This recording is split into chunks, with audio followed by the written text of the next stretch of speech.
Hello दोस्तों आज के वीडियो में हम ऑपरेशनल एम्पलीफायर पढ़ेंगे। दोस्तों ये वीडियो बहुत ही छोटा होगा और इस छोटे से वीडियो में हम पूरा ऑपरेशनल एम्पलीफायर क्लियर करा देंगे।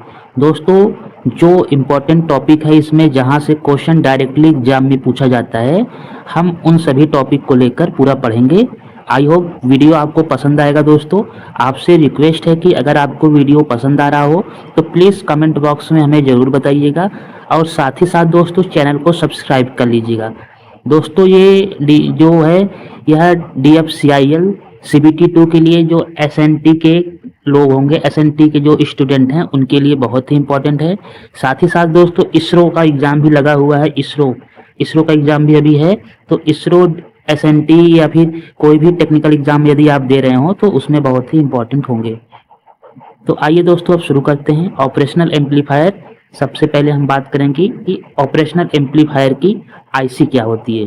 तो दोस्तों ऑपरेशनल एम्पलीफायर का जो IC है वह IC 741 IC 741 है। तो सबसे पहले बात कर लेते हैं कि आखिर हम IC को 741 ही नाम क्यों दिए।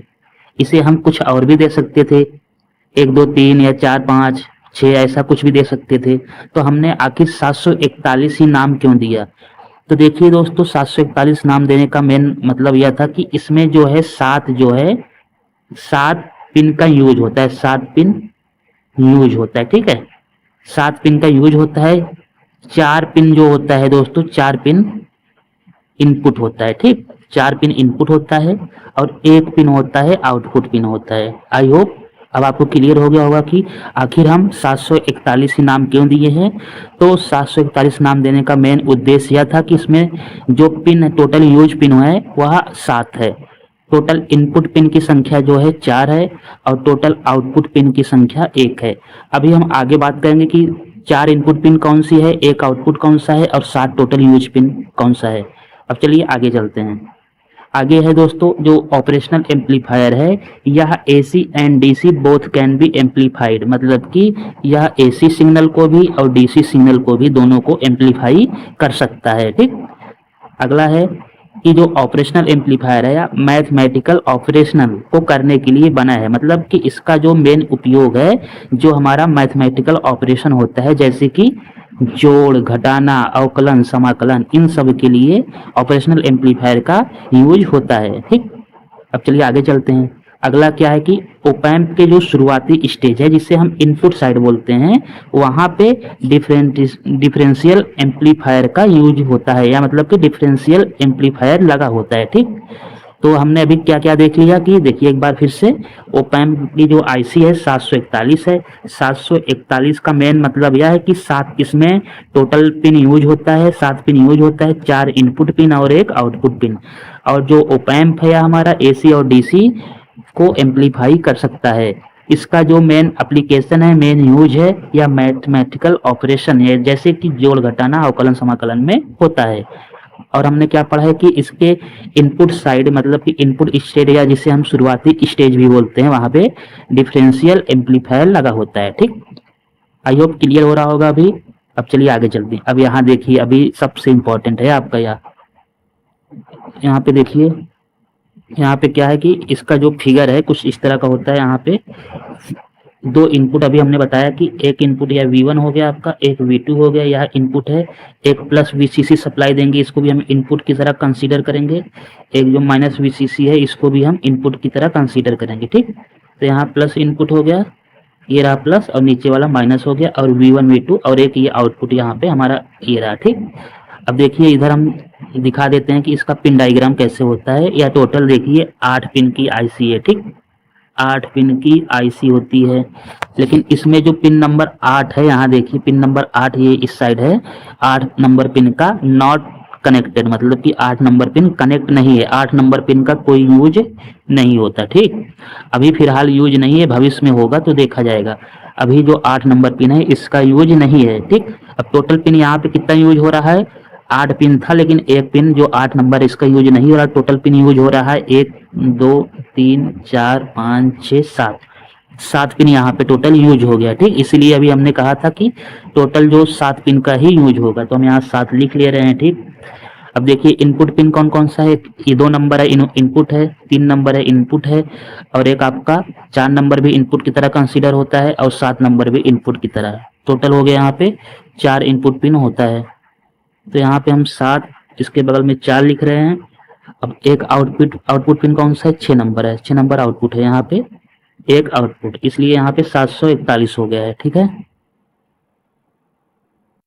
तो अब आप समझ गए होंगे कि यहाँ पे टोटल जो है हमारा 7 पिन का यूज होता है, 4 इनपुट पिन है और एक आउटपुट पिन है। ठीक है, अब चलिए आगे बात करते हैं। अब देखिए, एक तो आपको ये पिन डायग्राम भी याद रखना है कि एक नंबर पे क्या है, ऑफसेट नल है। ठीक, एक नंबर ऑफसेट नल है, 2 नंबर जो है आपका इन्वर्टिंग पिन है, 3 नंबर जो है नॉन इन्वर्टिंग पिन है, 4 नंबर नेगेटिव पावर सप्लाई। ठीक है, और जो 5 नंबर है ये भी ऑफसेट नल है, 6 नंबर आउटपुट है, और 7 नंबर जो है आपका plus power supply, plus VCC बोल सकते हैं। ठीक, और जो 8 नंबर है इसका नॉट कनेक्टेड है, इसका कोई यूज नहीं है। इसको आपको याद रखना है कि एक नंबर 5 नंबर जो है ऑफसेट नल है आपका, 2 नंबर पे inverting input, 3 number non inverting, sorry 2 number हाँ इन्वर्टिंग हो गया, 3 नंबर नॉन इन्वर्टिंग, 4 नंबर पे negative power supply, 6 number output है, और 7 number positive power supply plus VCC. ठीक, अब चलिए आगे चलते हैं। अब देखिए दोस्तों, जो यहाँ पे है इसको देख लीजिए एक बार, जो यहाँ पे है V1 जो कि है माइनस से जुड़ा है, माइनस मतलब कि इन्वर्टिंग। ठीक है, माइनस मतलब कि होता है इन्वर्टिंग एम्पलीफायर, और जो V2 है यहाँ पे V2 जो है यह पॉजिटिव है, मतलब कि नॉन इन्वर्टिंग एम्पलीफायर। अब देखिए इन्वर्टिंग का मतलब क्या होता है कि इसमें 180 डिग्री का फेज शिफ्ट होगा। जैसे कि यहाँ पे हम देखिए, जैसे कि हम यहाँ पे इनपुट ले रहे हैं, कुछ साइन वेव इस तरह का है। ठीक, ये हमारा इनपुट है, तो आउटपुट जो होगा इसका इन्वर्टिंग पे अगर हम ये वाला सिग्नल देंगे साइन वेव का, तो आउटपुट इसका कुछ इस तरह का होगा। देखिए पूरा नीचे से स्टार्ट होगा, क्योंकि यहाँ पे 180 डिग्री का फेज शिफ्ट है। तो यह जो प्राप्त हुआ है आउटपुट या इन्वर्टिंग पे है। अगर यही हम बात करें नॉन इन्वर्टिंग पे, नॉन इन्वर्टिंग मान लीजिए कि हम यही सेम सिग्नल साइन वेव दे रहे हैं, तो आउटपुट इसका सेम यही प्राप्त होगा, क्योंकि यहाँ पे 0 डिग्री है। ठीक, आई होप आपको क्लियर हो गया होगा। तो यहाँ पे जो V1 है हमारा इन्वर्टिंग टर्मिनल है, और V2 जो है नॉन इन्वर्टिंग है। ठीक है, आई होप सब क्लियर हो रहा होगा। इन्वर्टिंग है, इन्वर्टिंग एम्पलीफायर आप इसको यहाँ नहीं भी बोलेंगे तो तब भी चलेगा। V1 जो है इन्वर्टिंग टर्मिनल, यहाँ ज़्यादा सही बनेगा, इन्वर्टिंग टर्मिनल TER। ठीक, टर्मिनल आप समझ सकते हैं, यहाँ पे TER। ठीक, अब यहाँ देखिए जो हमारा है V1 जो है इन्वर्टिंग टर्मिनल है। ठीक, और V2 जो है नॉन इन्वर्टिंग है। तो इन्वर्टिंग जो होता है वह 180 अंश का फेज शिफ्ट देता है। ठीक, और जो नॉन इन्वर्टिंग यानी कि जो V2 है या 0 डिग्री का फेज शिफ्ट देगा।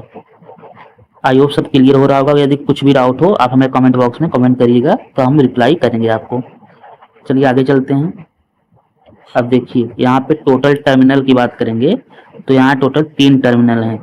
3 टर्मिनल कौन से हैं, अभी हमने देखिए यहाँ ऊपर फिगर दिखाया था। एक है आपका माइनस वाला V1 जो माइनस का है, V2 जो है आपका प्लस का है। ठीक, और एक यहाँ पे आउटपुट था आपका V आउटपुट। ठीक है ना, तो टोटल टर्मिनल 2 तो आपका इनपुट टर्मिनल है और एक आउटपुट टर्मिनल है। टोटल 3 टर्मिनल होते हैं। आई होप सब क्लियर हो रहा होगा। एक बार हम पिन डायग्राम बना के दिखा देते हैं। यहाँ पे टोटल पिन कितनी थी, 1 2 3 4, 1 2 3 4, यहाँ इधर था 5 6 7 8। ठीक, 5 6 7 8। सबसे पहले आपको क्या ध्यान देना है कि 8 नंबर पिन का कोई भी यूज नहीं था। 8 नंबर नो कनेक्ट, ठीक, नॉट कनेक्टेड।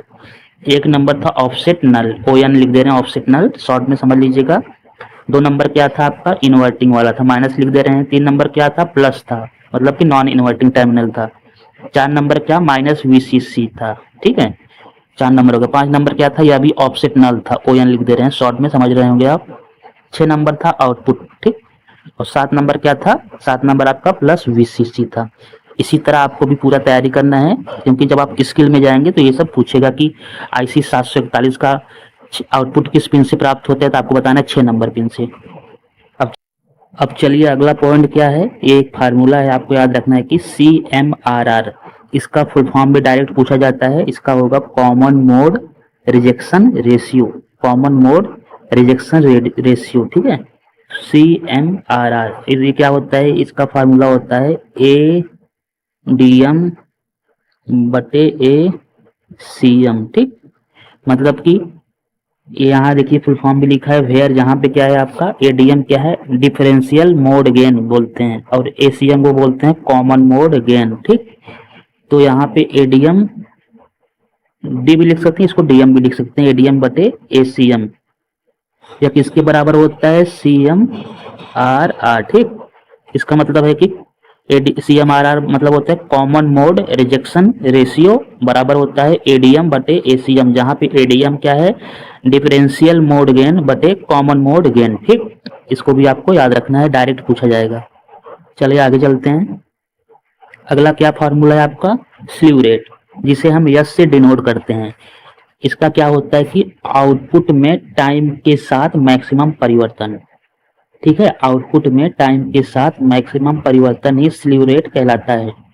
अब स्लीव रेट मतलब कि डेल क्या डिनोट करता है आपका, परिवर्तन, मतलब डेल वी, मतलब कि आउटपुट में टाइम के साथ मैक्सिमम परिवर्तन जो वोल्टेज में परिवर्तन होता है, डेल वी बटे डेल टी, ठीक।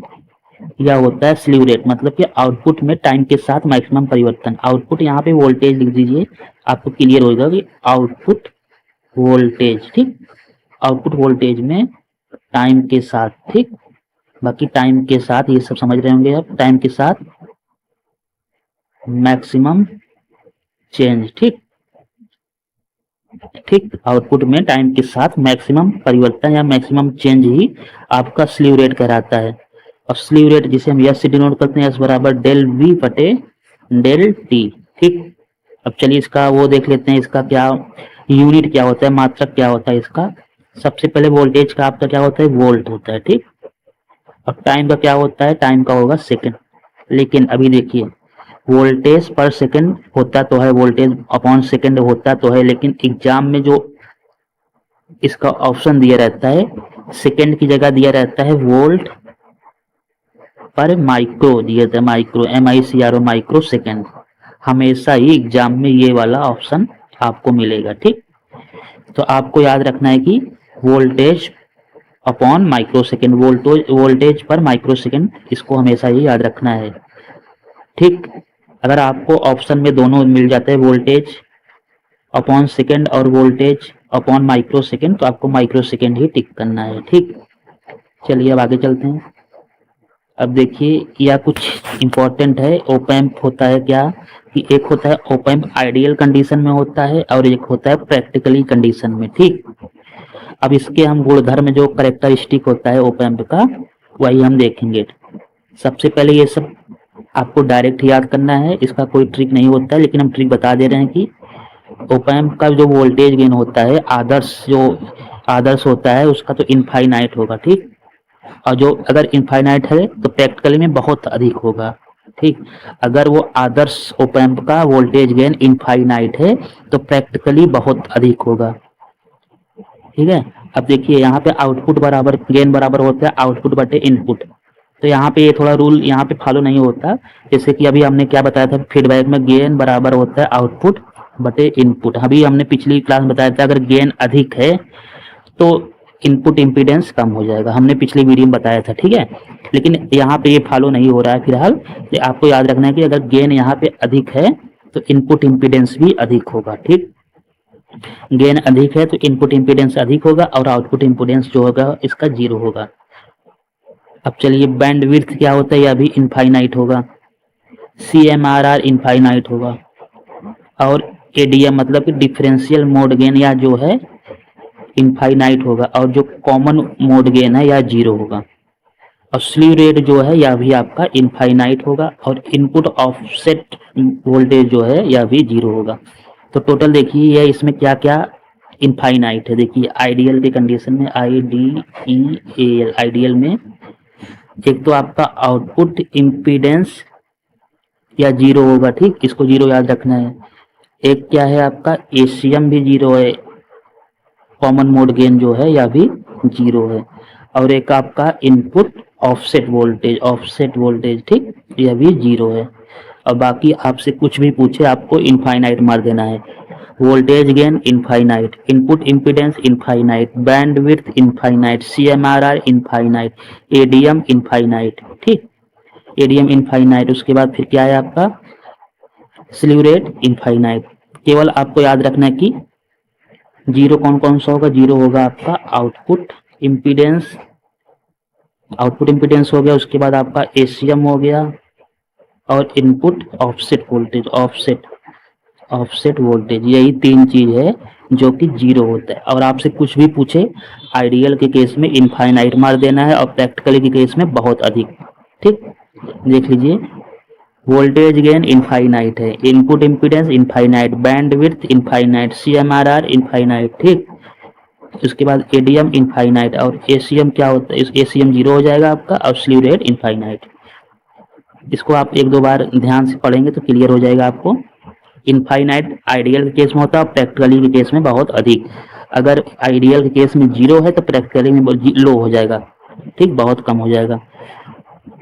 तो voltage gain infinite, input impedance infinite, bandwidth infinite, CMRR infinite, ADM infinite और स्लीव रेट इनफाइनाइट। आपको इनफाइनाइट से बढ़िया है आप जीरो याद कर लो। जीरो कहाँ कहाँ पे, एक जीरो यहाँ पे है, एक जीरो यहाँ पे है। एक तो आपका आउटपुट इम्पीडेंस जीरो पूछेगा तो जीरो मारना है और ACM भी जीरो मार देना है। ACM आउटपुट वो इम्पीडेंस, ACM आउटपुट इम्पीडेंस, इसे याद कर लेना है।